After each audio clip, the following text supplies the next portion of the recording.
Hello guys, அழகே அழகில அடுத்ததா என்ன நடக்குதுன்னு சொன்னா, மதியோட அப்பா வந்து மதிய தேடி போறாங்க. போன இடத்துல மதிக்கு நடக்கிற பிரச்சனைகள பார்த்தோன்னே, இப்படி ஒரு வாழ்க்கைய என்னோட பொண்ணு வந்து வாழணுமா?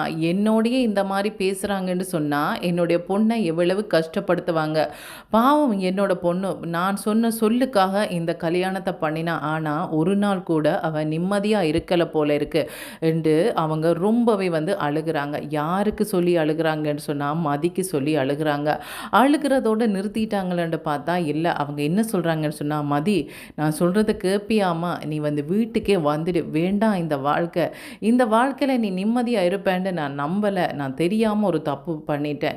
இனிமேலாவது நீ நிம்மதியா இருக்கணும்." என்ற மாரி வந்து சொல்றாங்க. இதை யாருக்கு முன்னால வச்சு சொல்றாங்கன்னு சொன்னா, ரேவதிக்கு முன்னால வச்சு தான் சொல்றாங்க. அந்த வீட்டில என்னமோ தெரியல, ரேவதி மட்டும் ரொம்ப நல்லவங்களா இருக்கிறாங்க. அது மட்டும் இல்லாம, மலரும் வந்து ஓரளவுக்கு வந்து மதிக்கு வந்து சப்போர்ட்டா தான் இருந்தாங்க. ஆனா, மதி வந்து சுய புத்தியே உங்களுக்கு இல்லையா? உங்கள போல தான் நானும் இருக்கணும் வந்து நினைக்கிறீங்களா? அது நடக்கவே நடக்காது என்று சொன்னதுக்கப்புறமா வந்து மதியில அவங்களுக்கு பயங்கர கோவம் என்று சொல்லலாம். இப்ப வந்து தங்கராசுவ பொறுத்தவரைக்கும் தாங்க வந்து மற்றவங்க முன்னாடி தலை குனியக்கூடாது. முக்கியமா சுரேஷுக்கு வேலை இல்லாம போக்கூடாது. அந்த வீட்டில போனா திரும்பவுமே வந்து சுரேஷோட அம்மா, அப்பா வந்து மதிக்கு ஏதாவது சொல்லிட்டே இருப்பாங்க. அத கேட்டுட்டு மதி என்ன பண்ணுவாங்கன்னு சொன்னா, திரும்பவுமே போலீஸ் ஸ்டேஷனுக்கு போயிடுவாங்க. அங்க திரும்ப பெரிய பிரச்சனையாகி அவங்களுக்கு வேலை இல்லாம போனாலும் போகலாம். அதாவது சுரேஷுக்கு வேலை இல்லாம போனாலும் போகலாம்ன்னு தங்கராசு வந்து பயப்படுறாங்க. இதுக்காகவே வந்து என்ன நினைக்கிறாங்கன்னு சொன்னா, நான் பயப்படுறதும் வெளியில தெரியக்கூடாது, சுரேஷுக்கு வேலை இல்லாமலும் போகக்கூடாது, அதே நேரம் மதி திரும்பவுமே போலீஸ் ஸ்டேஷனுக்கு போகக்கூடாது. இதுக்கு என்ன பண்ணணும்னு சொன்னா, என்னோட வீட்டிலேயே கொஞ்ச நாளைக்கு வந்து மதியும் சுரேஷும் இருக்கட்டும்.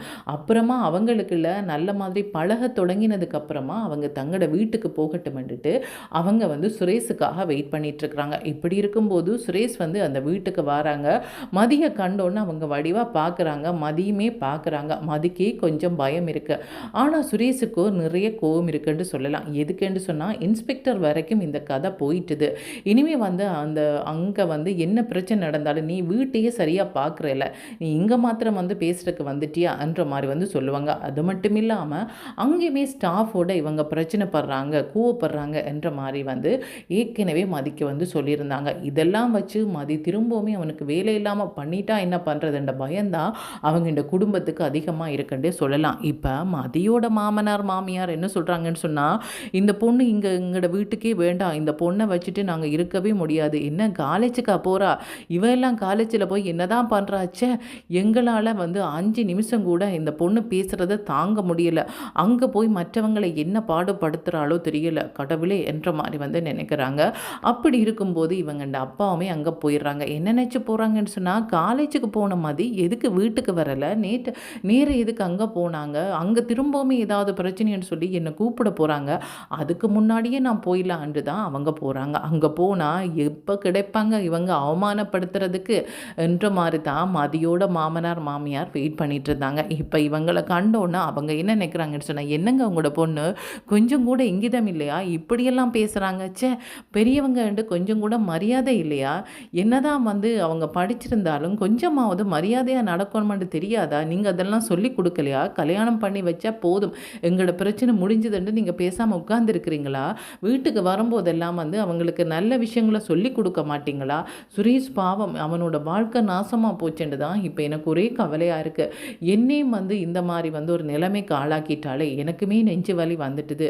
அந்த போலீஸ் ஸ்டேஷனில் வந்து சுரேஷுக்கு எதிராக வந்து பிரச்சனையை கிளப்பி விட்டுட்டு வந்துட்டான். இனி அங்கே போலீஸ் ஸ்டேஷனில் எப்படி தான் சுரேஷ் வந்து வேலை பார்க்க போகிறானோ தெரியல. பார்க்குறவங்க போகிறவங்க வாரவங்க இல்லை, மாமா நீ உன்னோட குடும்பத்தையே பார்க்க தெரியாது, இங்கே மட்டும் வந்து பேசிடு என்ற மாதிரி வந்து சொல்ல போகிறாங்க. ஆனால் வந்து இங்கே என்ன நடந்ததுன்னு எங்களுக்கு தானே தெரியும் என்ற மாதிரி வந்து சொல்லி புலம்புறாங்க. இங்கே பாருங்க, மதியே இங்கே வந்தாங்க, வீட்டுக்கு தானே வரணும் என்ற மாதிரி வந்து சொல்கிறாங்க மதியோட அப்பா. ஆமாம், வீட்டுக்கு கூட்டிகிட்டு போங்க. இப்போ என்னோட பொண்ணு வீட்டுக்கு போயிருக்கிறா, அங்கே போய் என்ன பிரச்சனை கொடுக்குறாவோ யாருக்கு தெரியும். அடுத்ததாக அவங்கண்ட குடும்பத்துக்குள்ளேயும் பிரச்சனை கொடுத்து கடைசியில் என்னோட பொண்ணு தான் இங்கே வந்து உட்கார்ந்துருக்கிறாளோ தெரியல என்ற மாதிரி வந்து சொல்கிறாங்க. இதுக்கு வந்து மதியோட அப்பா என்ன சொல்கிறாங்கன்னு சொன்னால், கவலைப்படாதீங்க, அப்படியெல்லாம் நடக்காது. நான் இன்னும் அப்போ என்னுடைய பொண்ணை வந்து வீட்டுக்கே கூட்டிகிட்டு போயிடுறேன். இப்போ மதி அங்கே தானே இருக்கிறா, நான் போய் கூட்டிகிட்டு போயிடுறேன் என்ற மாதிரி வந்து சொல்லிட்டு அவங்க வழியில் வராங்க. அழுதுகிட்டே வராங்க. அவங்களுக்கு பயமாக இருக்குது. தன்னோட பொண்ணுக்கு ஏதாவது நடந்துடுதோ தெரியலை. இவங்க இப்படி என்னையே பேசுகிறவங்க தன்னுடைய பொண்ணை எவ்வளோ கஷ்டப்படுத்துவாங்க, இந்த வீட்டில் எப்படி தான் அது இவ்வளோ நாள் இருந்தாலோ தெரியலையே என்று ஜோதிச்சுட்டு வெளியில் வரும்போது வந்து பின்வாசல் வழியாக வந்து மலர் வந்து ஓடியாராங்க. அங்கிள் கொஞ்சம் நிற்கிறீங்களா, நான் சொல்கிறத கேட்குறீங்களா? அவங்களுக்கு முன்னாடி எதுவும் பேச முடியாதுன்றதை நான் பேசாமல் இருந்தேன். என்னதான் இருந்தாலும் மதி பாவம் அங்கே போய் உட்கார்ந்துருக்கிறாங்க, நான் கேட்டேன்னு சொல்லுங்கள். இங்கே வந்து அவள் என்னோட பேச வரும்போது நான் அவளோட முகம் கொடுத்து பேசலை. ஏற்கனவே ஒரு வார்த்தை வந்து எனக்கு மனசு நோக்குற மாதிரி சொல்லிட்டா. அதனால் நான் அவன்ட பக்கம் திரும்பி கூட பார்க்கல. அந்த வேதனை அவளுக்கு இருக்குது. என்ன இந்த வீட்டில் இவங்க தான் ஒருத்தங்க சப்போர்ட்டாக இருந்தாங்க, இப்போ இவங்களுமே இப்படி பண்ணுறாங்களே, நான் என்ன பண்ணுறதுன்ற மாதிரி வந்து அவங்க நினைக்கக்கூடும். நான் வந்து மன்னிப்பு கேட்டேன்னு சொல்லுங்கன்ற மாதிரி வந்து சொல்கிறாங்க. இல்லைம்மா மதி அப்படியெல்லாம் நினைக்கிற பொண்ணு கிடையாது. தனக்கு ஒரு பிரச்சனைண்டா தானே அதை வந்து ஃபேஸ் பண்ணணுமென்று நினைப்பா. மற்றபடி மற்றவங்களுக்கு கெடுதல் பண்ணணுமென்று நினைக்கிற பொண்ணே கிடையாது. நான் தான் தப்பு பண்ணிட்டேன். இந்த கல்யாணம் அவளுக்கு பிடிக்காத கல்யாணம். நான் தான் அவளை கட்டாயப்படுத்தி இந்த கல்யாணத்தை பண்ணி வச்சுட்டேனோண்டு வேதனைப்படுறேன் என்ற மாதிரி வந்து சொல்கிறாங்க. இங்கே பாருங்கள், சுரேஷுக்கும் மதிக்கும் நல்ல மாதிரி வாழ்க்கை அமையும். நீங்கள் பயப்படாதீங்க, எதுவும் வந்து பிரச்சனை வராது. இனிமேல் பிரச்சனை வராத மாதிரி நாங்கள் பார்த்துக்கொள்கிறோம் என்ற மாதிரி வந்து சொல்கிறாங்க. இப்படி சொல்லும்போது அவங்க என்ன நினைக்கிறாங்கன்னு சொன்னால், அவங்களுக்கு முன்னாடி இவங்க பாய்ந்த மாதிரி நிற்கிறாங்கன்னு சொன்னால், இவங்களுமே அங்கே வந்து நிறைய பிரச்சனையை ஃபேஸ் பண்ணிட்டு தானே இருக்கிறாங்க. அப்படி இருக்கும்போது இவங்க எப்படி மதிக்க வர பிரச்சனையை வந்து தட்டி கேட்பாங்க? கேட்குறதுக்கான தைரியம் அவங்களுக்கு இல்லை. என்ன பண்ண போகிறாளோ தெரியலை என்னோட பொண்ணு, எப்படியாவது நான் இன்றைக்கு கூட்டிகிட்டு போயிடணும் வந்துட்டு அவங்க தங்கராசு வீட்டுக்கு போகிறாங்க. இவங்களே மதிக்கலை என்று சொன்னால் தங்கராசுவை கேட்கவா வேணும்? தங்கராசு வந்து உறவு முறை சொல்லி கூப்பிட மாட்டாங்க, இவங்கள்ட பேரை சொல்லி தான் கூப்பிட்றாங்க. வாங்க என்ற மாதிரி வந்து அவங்கள்ட பேரை சொல்லி கூப்பிடும்போது மதிக்கு இந்த சத்தம் கேட்டுடுது. என்ன இவங்க அப்பாண்ட பேரை சொல்லி கூப்பிட்றாங்களே, ஒருவேளை அப்பா வந்திருப்பாங்களோ என்றுட்டு மாடியிலிருந்து ஓடியாராங்க. மதி இங்கே இருக்கிறாங்கன்னு சொன்னாங்க, அதுதான் வந்தேன்னு சொல்லும்போது, ஆமாம் அவங்க மேல் மாடியில் தான் இருக்கிறாங்க, கூட்டிகிட்டு வா மதியை போயின்னு சொல்லும்போது மதி முன்னால் வந்து நிற்கிறாங்க. அப்பா நீங்கள் எதுக்கப்பா இங்கே வந்தீங்க என்று கேட்கும்போது, இல்லைம்மா நீ காலேஜுக்கு போட்டு வீட்டை வரேன்னு சொன்னேன், திடீரென்று அங்கே போயிட்டேன்னு நினச்சி அங்கே போனால் அங்கே இல்லை இங்கே வந்துட்டாங்கன்னு சொன்னாங்க, அதுதான் நான் இங்கே வந்தேன். அது சரியம்மா நீ எதுக்கு இங்கே வந்த, வா வீட்டுக்கு போகலாம்ன்ற மாதிரி வந்து சொல்லும்போது வந்து தங்கராஜு சொல்கிறாங்க, இல்லை இல்லை அவங்க கொஞ்ச நாளைக்கு இங்கே இருக்கட்டும் என்ற மாதிரி வந்து சொல்கிறாங்க. திரும்ப அந்த வீட்டுக்கு போனால் என்னாகும், மதியை வந்து திரும்ப வந்து திரட்டி விட்டுட்டாங்க போல இருக்குது சுரேஷன்ட்ட நினச்சி சுரேஷுக்கு எதிராக ஏதாவது நடவடிக்கை எடுக்க பார்ப்பாங்க இன்ஸ்பெக்டர். அதனால் வந்து இல்லை இல்லை இங்கே இருக்கட்டும்னு சொல்கிறாங்க. சுரேஷ் என்ன சொல்கிறாங்கன்னு சொன்னால், என்ன உங்களோட பொண்ணுக்கு எந்த அட்வைஸுமே நீங்கள் பண்ணலையா? இவ்வளவு பிரச்சனை நடந்ததுக்கப்புறம் உங்களோட பொண்ணை வீட்டுக்கு கூட்டிகிட்டு போகிறேன்னு சொல்கிறீங்க, அது நல்ல விஷயந்தான், நானும் அதை வரவேற்கிறேன். ஆனால் வந்து கூட்டிகிட்டு போய் ஏதாவது அட்வைஸ் பண்ணுங்கள், அதை விட்டுட்டு பேசாமல் உட்கார வச்சு ஆமாம் நீ ரொம்ப நல்லா பண்ணி வச்சுருக்கிறன்ற மாதிரி வந்து சொல்லாதீங்க என்று சொல்லும்போது அவங்க வந்து ரேவதி என்ன பண்ணுறாங்கன்னு சொன்னால் ஏசுகிறாங்க. இங்கே பாரு சுரேஷ், அவங்களே ரொம்ப நொந்து போயிருக்கிறாங்க, இது நல்லா இல்லை சுரேஷ், ஏன் இந்த மாதிரி எல்லாம் பேசுகிற, கொஞ்சம் வாய் மூடிட்டு இருக்கிறியா என்ற மாதிரி வந்து சொல்கிறாங்க.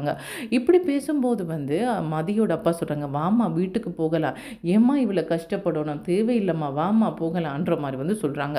தங்கராசுக்கு ஒரே யோசனையாக இருக்குது, என்னப்பா இது, நாங்கள் ஏதாவது விதத்தில் இந்த பிரச்சனையை தீர்த்து எங்களில் பழி இல்லாத மாதிரி பண்ணலாம்னு பார்த்தா இவங்க கூட்டிகிட்டு போயிடுவாங்க போல இருக்கு. அப்புறமா வந்து இன்னுமே பெரிய பிரச்சனையை நாங்கள் ஃபேஸ் பண்ண வேண்டி வருமேன்டுங்க, வாங்க உங்களோட கொஞ்சம் பேசணும், உங்களோட பொண்ணுக்கு தான் அறிவில்லைன்னு பார்த்தா உங்களுக்கும் அறிவில்லை போல இருக்குது. அது சரி இங்கே வாங்க, உங்களோட பொண்ணு நீங்கள் வந்து மனசு நோகக்கூடாதுன்னு நினைக்கிறாங்க, உங்களோட ஒய்ஃப் வந்து மனசு நோகக்கூடாதுன்னு நினைக்கிறாங்க, அதே மாதிரி நீங்களுமே உங்களோட பொண்ணு வந்து வேதனைப்படக்கூடாதுன்னு நினைக்கிறீங்க, அப்புறம் எதுக்கு மற்றவங்களை கஷ்டப்படுத்துகிறீங்க? மற்றவங்கள்ட வீட்டில் போய் அவங்கள்ட மாமனார் மாமியாரையோ அங்கே இருக்கிறவங்களையோ கஷ்டப்படுத்துறது வந்து மட்டும் உங்களுக்கு சந்தோஷமாக இருக்கா?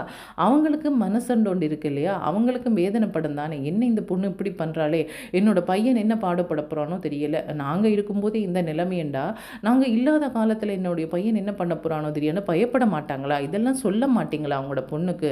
என்ன வேண்டாலும் பரவாயில்ல பேசிட்டு போகலாம்னு நினைக்கிறதா? எடுத்தறிஞ்சு பேசுறது, பெரியவங்களுக்கு மரியாதை கொடுக்குறல, இதெல்லாம் வந்து சொல்ல வேண்டாமா? அதுதான் இந்த வீட்டுக்கு கூட்டிகிட்டு வந்தேன், அந்த வீட்டில் இவ போயிருக்கு, அவங்க பயப்படுறாங்க, அச்சோ எதுக்கு இங்கே கூட்டிகிட்டு வந்தீங்க, திரும்பவுமே பிரச்சனைக்கு வரப்போறாவேன்னு பயப்படுறாங்க, அதுதான் அவங்க பயப்படக்கூடாதுன்றதுக்காக இங்கே கூட்டிகிட்டு வந்தேன் என்ற மாதிரி வந்து தங்கராஜு சொல்கிறாங்க. இல்லைங்க நான் வீட்டுக்கே கூட்டிகிட்டு போயிடுறேன் மதிய, எதுக்கு மற்றவங்களுக்கு பிரச்சனை, நான் கூட்டிகிட்டு போயிடுறேன், என்னோட பொண்ணு எனக்கு பிரச்சனையாக தெரியலை, என்னோட பொண்ணுக்கு நாங்கள் பிரச்சனையாக தெரியலை, மற்றவங்களுக்கு என்னமோ தெரியலை, எங்களை கண்டாலே பிரச்சனையாக இருக்குது, நான் வந்து கூட்டிகிட்டு போயிடுறேன், விட்டுடுங்க என்னுடைய பொண்ணை என்று சொல்லிட்டு மதி வாம்மா நீ வீட்டுக்கு போகலாம் என்ற மாதிரி வந்து சொல்கிறாங்க. இப்படி சொல்லும்போது வந்து அவங்க சுரேஷ் வந்து பேசாமல் இருக்கிறாங்க. அப்பாடா ஒரு மாதிரி இவங்க போனால் போதும் என்ற மாதிரி வந்து இருக்கிறாங்க. ரேவதி கேட்குறாங்க, என்னடா சுரேஷ் பேசாமல் இருக்கிற, சொல்ல கூட்டிகிட்டு போக வேண்டாம்னு சொல்லி, நீ பேசாமல் இருந்தா சரி கூட்டிகிட்டு போங்கன்ட்டு தானே அர்த்தம், இங்கே பாரு இப்படியெல்லாம் பழகாதேன்ட்டு ரேவதி சொல்கிறாங்க. இங்கே பாருங்கள் நான் இந்த வீட்டில் இருக்கிறேன், என்ன நடந்தாலும் நான் பார்த்துக்கொள்ளுவேன், நீங்கள் பேசாமல் இருங்க என்ற மாதிரி வந்து சொல்கிறாங்க. இல்லைங்க எனக்கு வந்து கூட்டிகிட்டு போகணும் மாதிரி இருக்குது, எனக்கு பயமாக இருக்குது என்ற மாதிரி வந்து சொல்கிறாங்க. அதுக்கு வந்து மதி என்ன சொல்கிறாங்கன்னு சொன்னால், அப்பா நீங்கள் பயப்படாதீங்கப்பா, எனக்காக இன்ஸ்பெக்டர் பேசுகிறேன்னு சொல்லியிருக்கிறாங்க, அதுக்காக சின்ன சின்ன விஷயத்துக்கெல்லாம் நான் போலீஸ் ஸ்டேஷனுக்கு போகிறது கிடையாது. ஆனால் உங்களுக்கு மாத்திரம் ஒரு விஷயம் சொல்கிறேன், இந்த குடும்பமும் சரி அந்த குடும்பமும் சரி கூப்பிட்டாங்கன்னு சொன்னால், ஃபோன் பண்ணியோ இல்லை நேரிலையோ உங்களை கண்டு கூப்பிட்டாங்கன்னு சொன்னால் நீங்கள் வரக்கூடாது. உங்களோட பொண்ணால் பிரச்சனையாக இருக்குன்னு சொன்னால் அதை அவள் பார்த்து கொள்ளுவான்ட்டு நீங்கள் உங்களோட வேலையை பாருங்கள்.